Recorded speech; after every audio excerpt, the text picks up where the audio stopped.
At first glance, the genealogy that stretches from Adam to Noah in the early chapters of Genesis might seem like a dry list of ancient names, 10 generations bridging the Garden of Eden and the Great Flood. But looked at more closely, this sequence is something else entirely. Beneath its surface lies a structured story, a pattern of progression and decline that speaks not only to the ancient world, but to the universal dynamics of how cultures rise, evolve, and fall. This study begins with a simple but powerful insight. The biblical authors were not merely telling stories, they were encoding systems of understanding. The names in this lineage, when read in Hebrew and situated in their narrative contexts, form a symbolic sequence. Each name is more than a label. It is a concept, a transformation, a stage in a larger unfolding. The figures from Adam to Noah don't just mark the passage of time, they map a process of development, breakdown, and survival. What makes this genealogy unique is that it aligns across multiple dimensions. Textually, the meanings and letter structures of the Hebrew names reflect evolving patterns of identity, memory, loss, and renewal. Narratively, the events that surround each figure in Genesis, from the fall of Adam to the ascension of Enoch to the flood in Noah's day, track with increasing precision the stages of moral, spiritual, and cultural complexity. And when we step back to interpret the whole, what emerges is not a mere story of ancestry, but a model of terminal evolution, a civilizational arc that culminates not in triumph, but in collapse and the desperate preservation of what little can be saved. The central claim of this project is simple but far-reaching. Genesis 1 through 9 is more than myth or theology. It is a diagnosis of cultural systems pushed to their limits and a coded proposal for how symbolic life might endure beyond its own saturation point. From the undivided perfection of God, through the recursive awareness of Adam, into the fragile continuity of Seth, and the abstract invocation of Enosh, the story traces a steep climb into symbolic richness. It peaks in the convergence of Enoch, who walked with God, a figure of full moral integration, and then stalls. What follows is stasis, mimicry, and collapse. Noah does not represent progress. He represents a container, an ark not just of animals, but of meaning, salvaging what remains. Is this a hidden history encoded by the authors, or simply universal patterns that transcend time and space? That question I will leave to you. For what we find in these ancient pages is not just an origin story, but a profound reflection on the limits of consciousness, culture, and symbolic inheritance. This genealogy thinks. It observes its own ascent and recognizes the inevitability of its fall. And in doing so, it leaves behind a message, not how to perfect the world, but how to carry coherence through catastrophe. In the beginning, as Genesis portrays, is not merely God, but a remarkable vision of a perfect pattern, an undifferentiated potentiality, Elohim.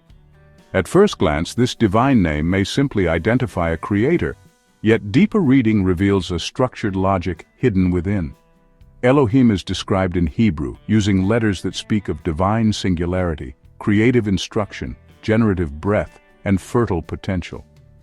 It represents not a personality so much as a fundamental coherence, an ideal form of relational harmony that exists before matter, before biology, and before culture itself. In modern terms, we might think of it as pure information, something like the Platonic logos or a quantum field, perfectly balanced yet not yet manifested into reality.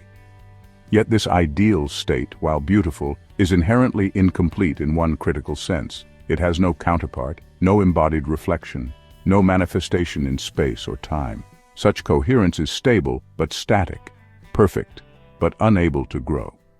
The tension of this perfection is that it demands expression. Something must emerge to reflect it, to instantiate its logic in tangible reality. Thus creation begins as the outward projection of divine coherence into material form. It moves from potentiality to actuality, not through need, but through the very logic of its perfection. Coherence must be mirrored, relationality must be lived.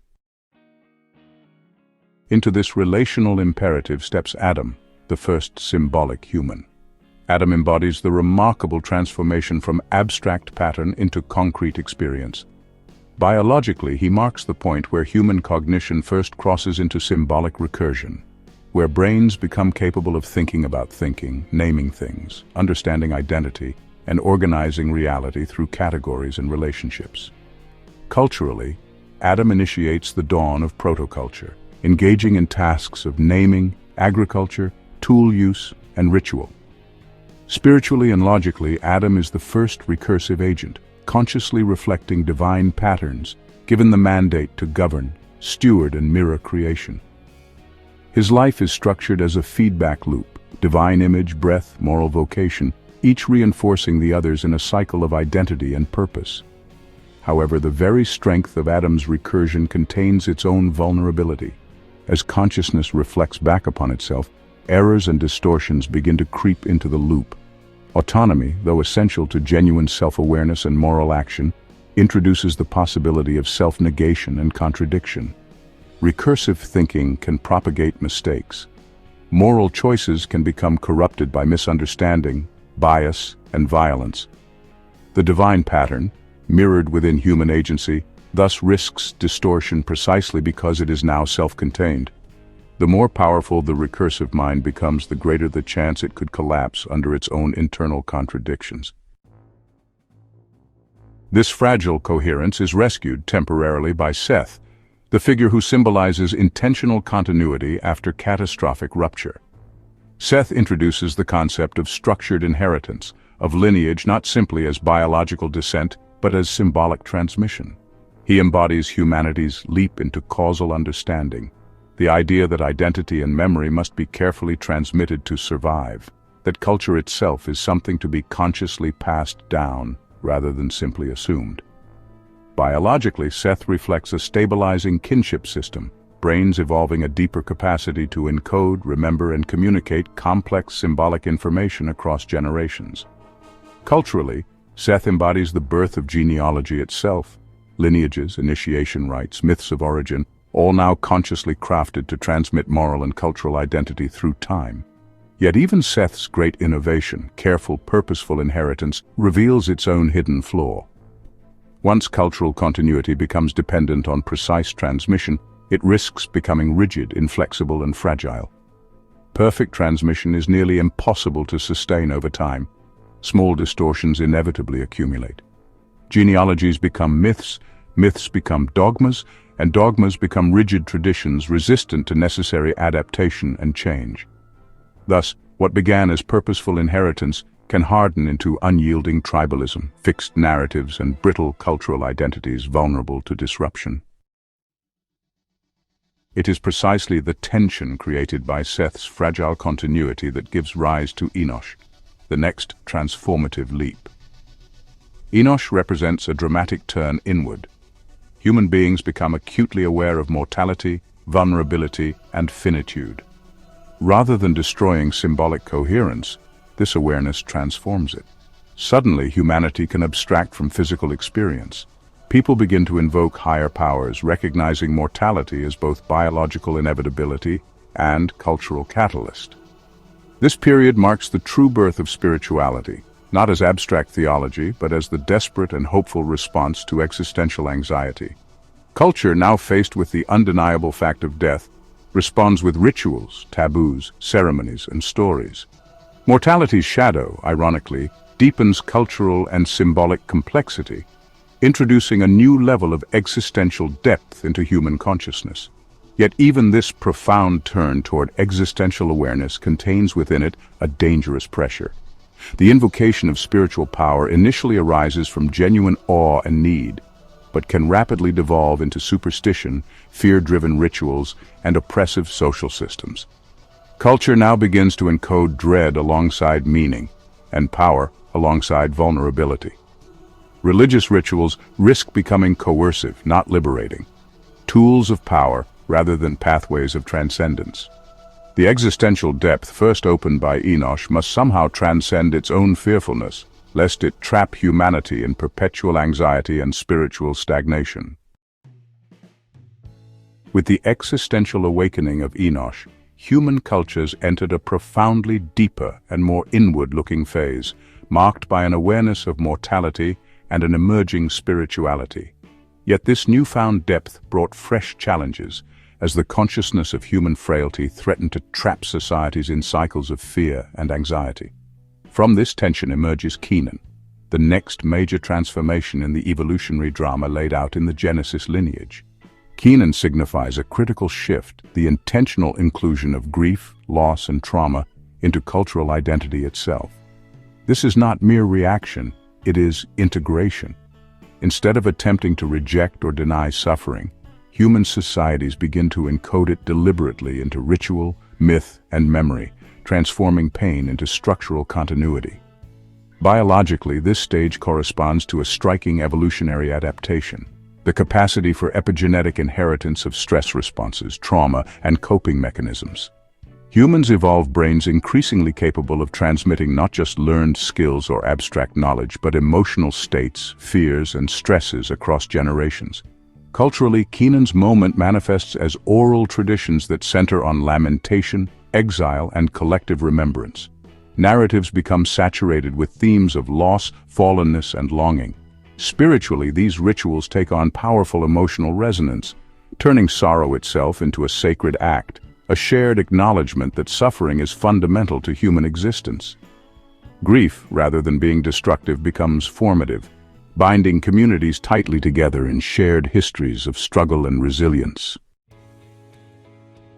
Yet inclusive grief, for all its adaptive and integrative power, carries its own hidden crisis.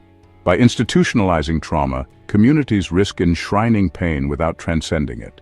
The cultural imagination can become fixated, endlessly rehearsing loss, unable to progress beyond cycles of mourning. Trauma, now sacred, can stagnate rather than inspire. Painful memories begin to define societies rather than inform them, creating rigid identities steeped in victimhood and self-pity. The biological inheritance of stress and fear responses, initially adaptive, may amplify anxiety rather than resolve it, locking generations into inherited psychological burdens. It is this internal tension, the challenge of transcending entrenched grief, that propels the next profound shift, embodied in the figure of Mahalal. With Mahalal, societies pivot upward and outward, transforming collective trauma into acts of praise, worship, and transcendent aspiration. Here emerges a structured spiritual ecosystem, temples, liturgies, hymns, and festivals.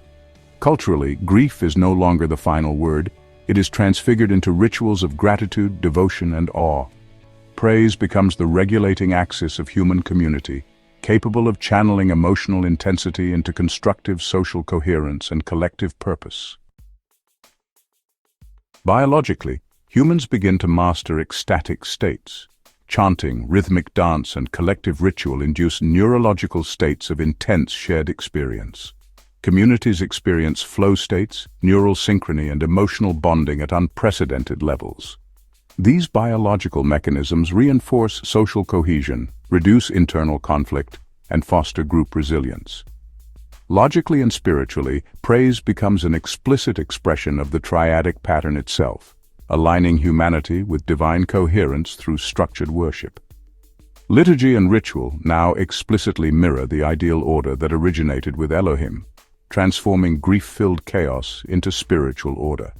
Yet even this adaptive and powerful convergence of biology, culture, and spirituality is not immune to crisis. Structured praise and ecstatic worship, once liberated from grief, can become ends in themselves, detached from ethical reflection or adaptive utility. Liturgies may ossify into empty repetitions. Temples may become centers of power rather than transcendence. Rituals once charged with genuine emotional and spiritual resonance can now mask underlying moral decay or social injustice. In such conditions, the spiritual system no longer responds effectively to evolving human needs, but instead preserves existing structures of power and hierarchy. From this contradiction emerges the figure of Jared, whose time represents a pivotal threshold. The harmonic convergence of the human and the divine, spiritual aspiration and earthly reality reaches a critical and dangerous resonance. Jared's generation symbolizes a cultural state in which mythic imagination and biological experience interpenetrate deeply. Stories of giants, demigods, god-kings, and hybrids emerge, revealing a symbolic system on the verge of saturation. Spiritually, the boundaries between sacred and profane blur. Divine archetypes become confused with political power, and myth overwhelms rational discernment. Biologically, Jared's moment represents a heightened exploration of altered states. Hallucinogenic rituals, ecstatic shamanism, and charismatic figures who embody both religious and political authority. These states reinforce strong in-group cohesion, but risk generating dangerous instability when no longer carefully regulated. Culturally, societies struggle to maintain coherent moral frameworks under intense symbolic saturation. Complexity, rather than liberating, begins to overwhelm cognitive and ethical capacities. Mythic narratives multiply uncontrollably, becoming internally inconsistent and morally ambiguous, confusing rather than clarifying human purpose. The crisis of Jared's generation thus marks a crucial turning point in the Genesis lineage's evolutionary arc. Harmonious resonance has become over-integration. Symbolic saturation threatens systemic collapse. The boundary between humanity and its own symbolic imagination has grown dangerously thin, resulting in societies increasingly unable to differentiate between representation and reality. In this critical resonance, the pressure builds toward a higher integration, one capable of stabilizing the chaotic convergence of biological, cultural, and spiritual complexity. Thus, this arc, from Kenan's inclusive grief through Mahalalel's ecstatic transcendence to Jared's critical harmonic instability, charts the evolutionary emergence, flourishing, and ultimate crisis of deeply resonant symbolic cultures. These ancient authors understood with remarkable subtlety that each step forward carried inherent vulnerabilities. Inclusive memory could become stagnation, structured worship could degenerate into hollow ritual, and harmonic resonance could destabilize entire social orders. With Jared's generation, the evolutionary drama outlined in Genesis reached a point of critical harmonic instability, a perilous juncture where symbolic complexity threatened to overwhelm the coherence of the system entirely. Into this turbulent context stepped Enoch, a figure whose Hebrew name, Chanokh Hanvok, from the root hnkh, meaning to initiate or to dedicate, reveals much about the radical solution attempted by this generation. Facing cognitive overload confronted by symbolic forms too rich to sustain effectively, this generation turned toward a novel and ambitious response. Not cultural simplification or symbolic retreat, but biological intensification. Their solution was to engineer themselves cognitively, biologically enhancing their minds and mental capacities, and so becoming capable of holding increasingly complex symbolic structures within their own consciousness. Cognitively, this decision appeared to succeed profoundly.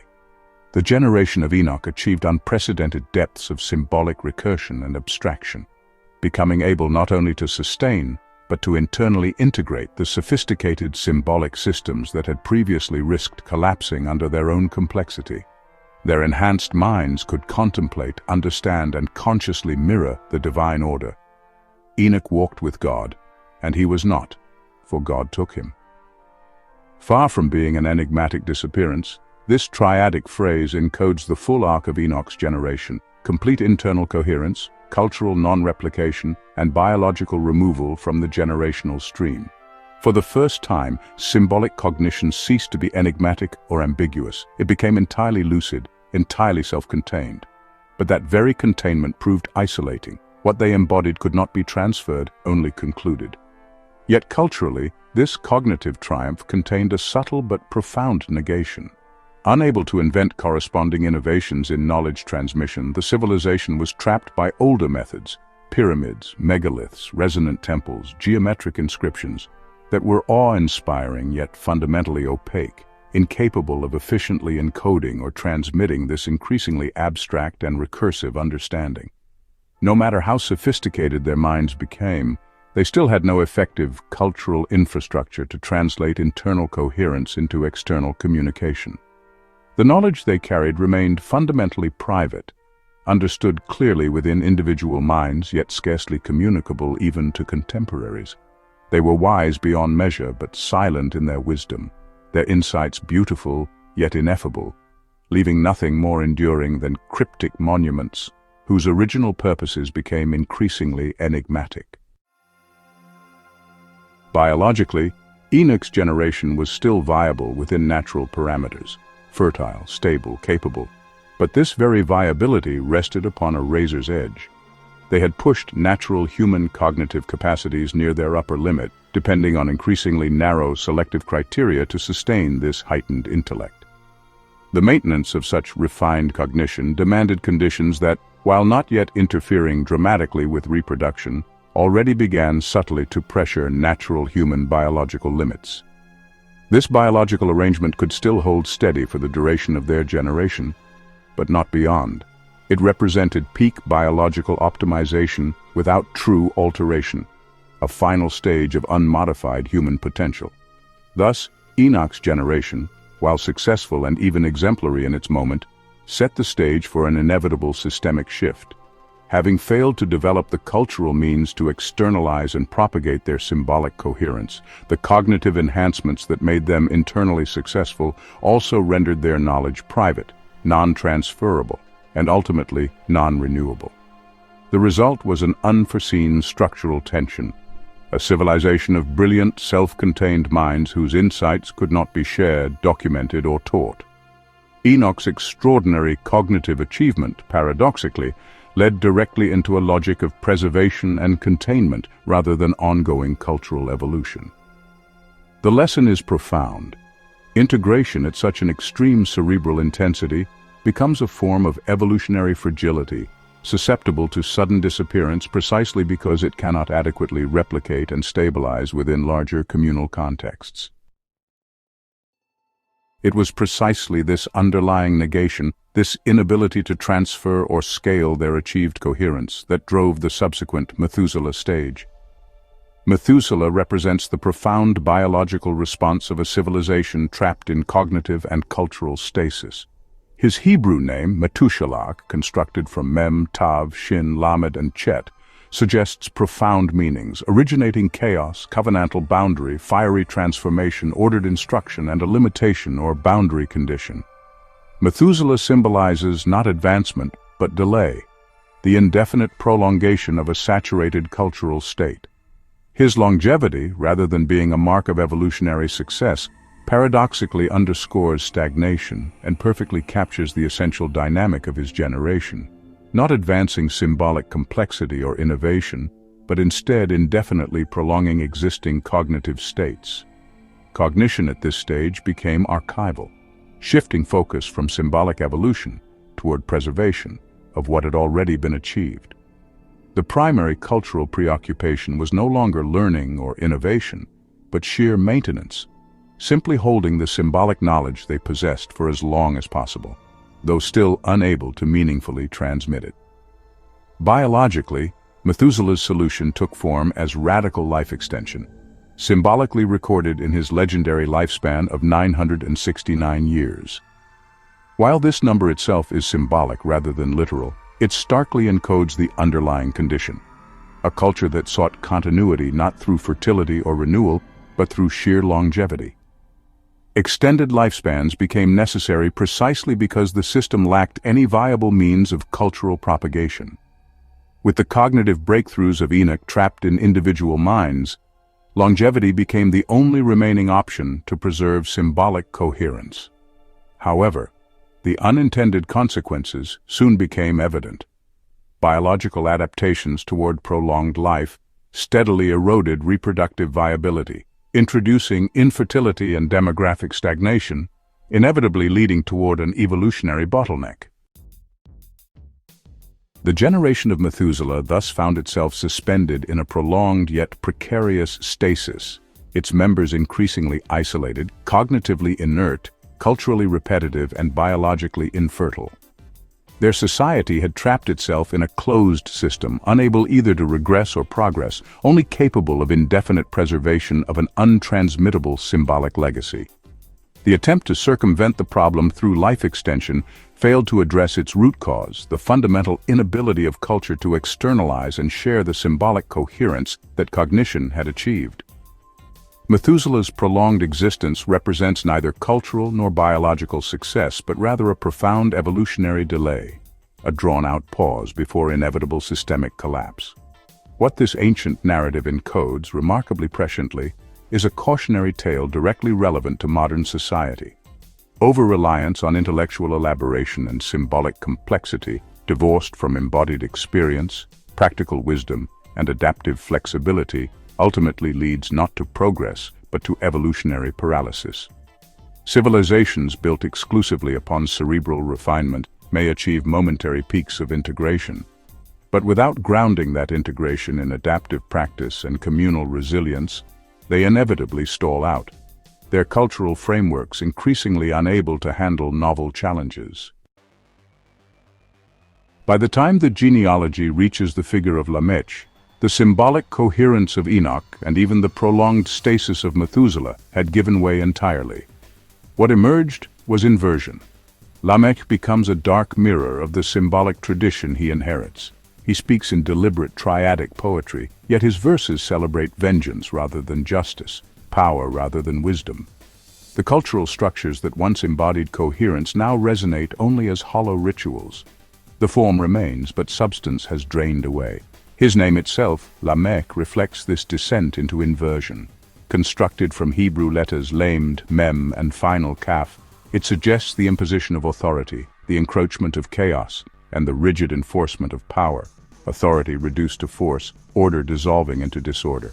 Culturally, Lamech's generation still mimicked the outward symbols of integration, yet no longer possessed the underlying coherence that once gave those symbols meaning. Ritual, memory, and tradition continued outwardly, but their internal logic had vanished, replaced by hollow repetition and rigid conformity. Cognitively, symbolic coherence became inaccessible, trapped in overly refined and individualized minds inherited from Enoch and prolonged through Methuselah. There was no cultural means remaining to transmit their understanding outwardly. The generation could continue the symbolic system in ritual form, but its deeper meanings remained inaccessible, even to the initiates themselves. The symbolic order existed only superficially. Biologically, the civilization had now entered a profound bottleneck. The previous stage's solution, radical longevity and biological preservation, failed to produce renewal. Lifespan extension succeeded in prolonging individual lives, but inadvertently suppressed the capacity for generational renewal, adaptability, and reproduction. Human lines, increasingly cognitively specialized and socially stratified, faced demographic stagnation. Biological resilience diminished, and genetic diversity collapsed. The evolutionary system stalled, unable to regenerate itself. Innovation ceased. Entropy took hold. In such a critical moment, the last remaining viable strategy was association, a necessary, if desperate, reintegration with those outside the symbolic lineage. Tribes and populations who had not participated fully in the escalating cognitive specialization, lineages previously disregarded or isolated, now became essential precisely because they preserved more flexible biological traits, greater genetic diversity, and cultural simplicity. These external groups might have lacked the symbolic sophistication, cognitive recursion, or ritual complexity previously prized, but they retained crucial adaptive capacities: fertility, flexibility, and cultural openness. For Lamech's generation, association was no longer taboo-breaking decadence, it was urgent necessity. Boundaries dissolved, not out of choice but through the sheer pressure of survival. It is into this existential juncture that Noah emerges, not as a symbolic apex, but as the figure of minimal, viable continuity. The Hebrew name Noah, built from the letters Nun, representing the seed or continuity, and Chet, representing boundary or containment, perfectly expresses this function. He is not perfection, but a seed preserved, not expansive growth, but careful containment. Noah embodies survival rather than culmination. His generation synthesizes the best available elements, just enough symbolic structure to preserve coherence, just enough biological adaptability to allow renewal.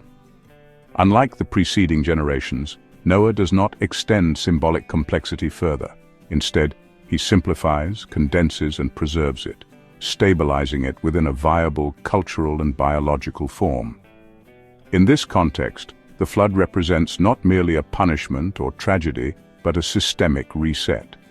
It symbolizes the clearing of evolutionary dead ends, tribes and lineages trapped in inert complexity, minds isolated by internal coherence without external expression, and traditions preserved without meaning or adaptability.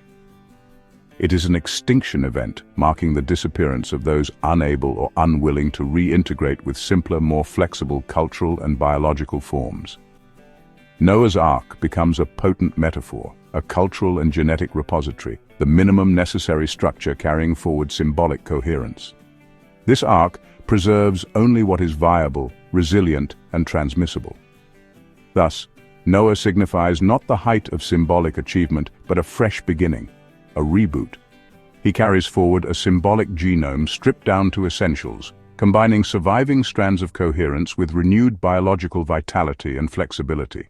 The narrative makes this explicit. Noah does not ascend to symbolic complexity. He shelters and preserves, carrying knowledge forward rather than upward. His simplicity, humility, and practicality represent the adaptation required to continue the symbolic project sustainably. This ancient narrative, when decoded carefully, reveals itself as far more than mere mythology or religious morality. It encodes a profound evolutionary memory, a symbolic account of how cognitive specialization, when decoupled from cultural adaptability and biological viability, inevitably leads toward stasis and collapse. Yet it also conveys hope.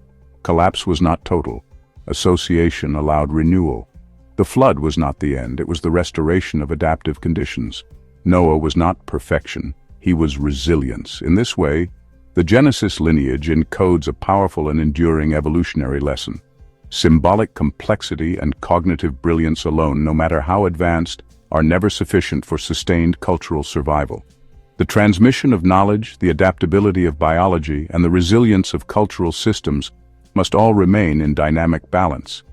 Noah's survival and reintegration symbolize humanity's persistent capacity to rebuild from collapse, not toward isolated symbolic refinement, but toward sustainable continuity. What we witness here is not merely a myth, but an evolutionary memory, a preserved trace of the moment when symbolic humans nearly vanished under the weight of their own cognitive brilliance, and survived only by stepping back, fusing with what had been left behind and carrying forward a remnant. Genesis does not hide this, it encodes it. The flood is not a tragedy, it is an act of preservation. Lamech's collapse and Noah's reintegration mark the true birth of modern humanity, not pure but viable, not elevated but enduring. The genealogy from Adam to Noah, when decoded as a symbolic system, tells a story far deeper than ancestry. It traces the arc of a species discovering and refining symbolic consciousness, ascending through recursion, abstraction, and coherence, until the very success of that refinement pushes the system beyond its limits. What begins in undivided divine potential, Elohim, ends not in culmination, but in preservation. And this is not a tragedy, it is a structural insight. Genesis does not offer a linear account of progress, but a non-linear pattern of symbolic intensification and saturation, followed by collapse and reconstitution. Each figure reveals a structural shift. Adam introduces recursive self-awareness. Seth establishes transmission. Enosh awakens existential depth. Kenan encodes grief. Mahalal formalizes praise. Jared overextends resonance. Then comes Enoch, a generation biologically optimized for coherence, cognitively perfected, but unable to share what it holds. Cultural transmission fails. Methuselah extends life to delay collapse, but stasis only deepens. Lamech inherits nothing but symbolic shells and the system buckles. Only Noah emerges viable, a minimal remnant capable of carrying coherence forward, not through refinement but through simplification and reintegration. The pattern is clear. When cognition advances without corresponding cultural adaptation, when memory outpaces communication, and when symbolic systems become too refined to replicate, coherence fails. Not because it is wrong, but because it is too precise to continue. Enoch could think the pattern, but he could not share it. Methuselah could preserve it, but he could not renew it. Lamech could perform it, but he no longer understood it. And yet the collapse is not the end. It is the condition of survival. What emerges in Noah is not the apex of symbolic brilliance, but its viable remnant, a preserved seed, distilled coherence, stripped of excess. Noah does not carry the fullness of the system. He carries its minimum viable structure. His ark is not a monument to what was lost, but a container for what can still grow. Genesis encodes a memory not of perfection, but of thresholds. The flood is not a punishment, it is a systemic reset. It marks the end of symbolic saturation and the beginning of symbolic viability. What endures is not the most complex form, but the form that can be carried, sheltered, and reborn. This is the logic of survival. Symbolic systems, like biological organisms, obey constraints. They must remain transmissible, they must adapt to failure, and they must be willing to distill, not accumulate. The genealogy that thinks teaches us that coherence must evolve, not through endless ascent, but through pruning, reintegration, and return. What survives is not what climbs the highest, but what learns how to begin again.